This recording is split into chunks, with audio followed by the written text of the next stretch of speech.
తెలుగు రాష్ట్రాల్లో అతిపెద్ద lift manufacturer lifts ట్రై.com dealership కూడా ఇవ్వబడును.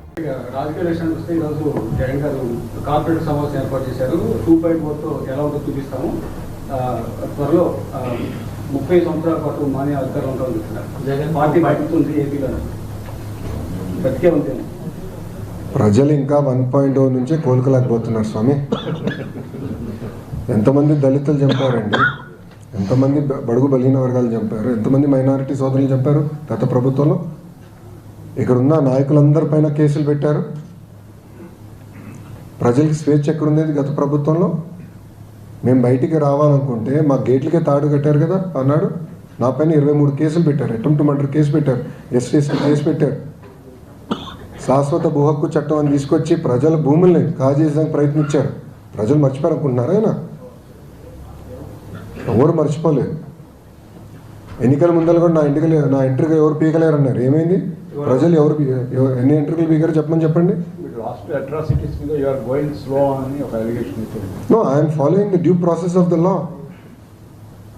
If I don't follow the due process of the law, tomorrow you will question me saying that this is vindictive politics. Madam is here. Immediately what you will say, you are vindictive in nature. I have to follow the due process of the law. See, together, Bharatiya Janata Party, Telugu Desam Party, Jansena Party, together, we spoke about illegal liquor, we spoke about illegal stand, we spoke about land mafia, and inquiries are going on. Liquor inquiries are going on. So let the process get completed. It will be followed by action, because it is a promise we have made to the people. In almost 90 meetings, I spoke about my red book, sir. I showed my red book. People have endorsed my red book. Red book lo any chapter lo ayindi sir.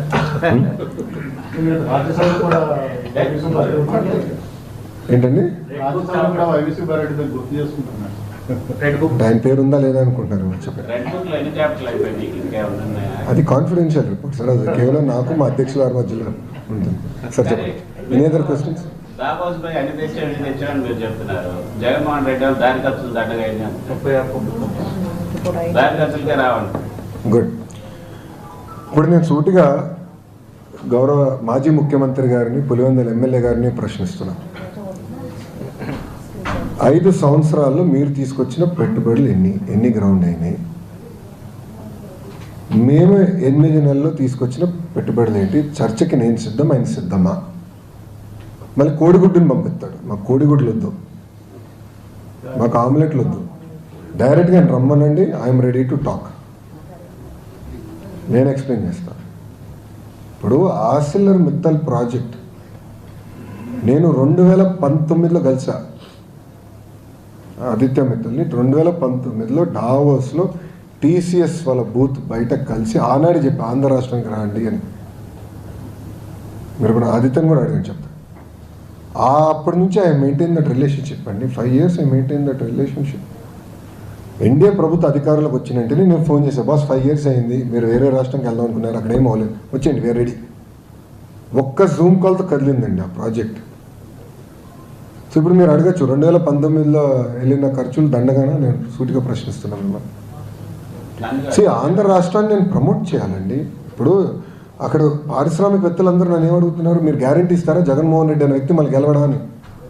ఎందుకంటే PPL రద్దు చేశారు, అమర్ రాజా లాంటి కంపెనీని తరిమేశాడు, అనేక కంపెనీలు harass చేశారు, సకాలంగా current bill మన current కూడా అందించలేదు, పవర్ హాలిడేస్ ప్రకటించారు.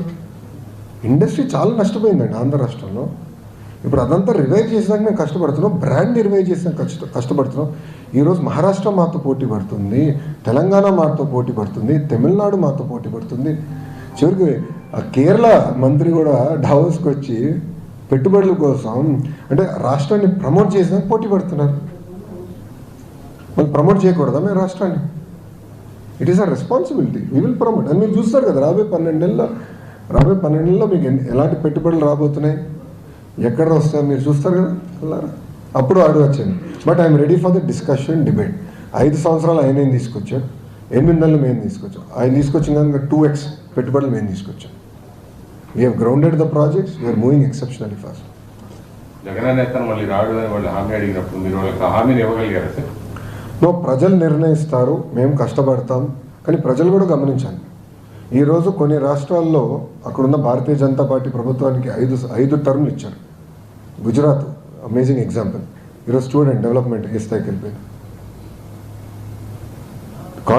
5 termsలో their contribution to India's GDP has increased I think by almost 1.5% in 5 terms. Huge contribution. So consistency in government చాలా చాలా అవసరం. అది ప్రజలు గమనించాలి, గుర్తించాలి. ఈరోజు కేంద్రంలో 3వసారి ప్రధానమంత్రిగా నరేంద్ర మోడీ గారు వచ్చారు కనుకనే ఈరోజు పాలసీ కన్సిస్టెన్సీ ఉంది, పెట్టుబడులకు పెద్ద ఎత్తున వాళ్ళు ప్రోత్సహిస్తున్నారు. ఆ కన్సిస్టెన్సీ వల్ల ఈరోజు మనం బయటపడగలుగుతాం, దేశం ముందరగలుగుతాం. సుమన్ టీవీలో మీ పర్సనల్ అండ్ బిజినెస్ ప్రమోషన్స్ కోసం కింది నెంబర్కి కాంటాక్ట్ చేయండి.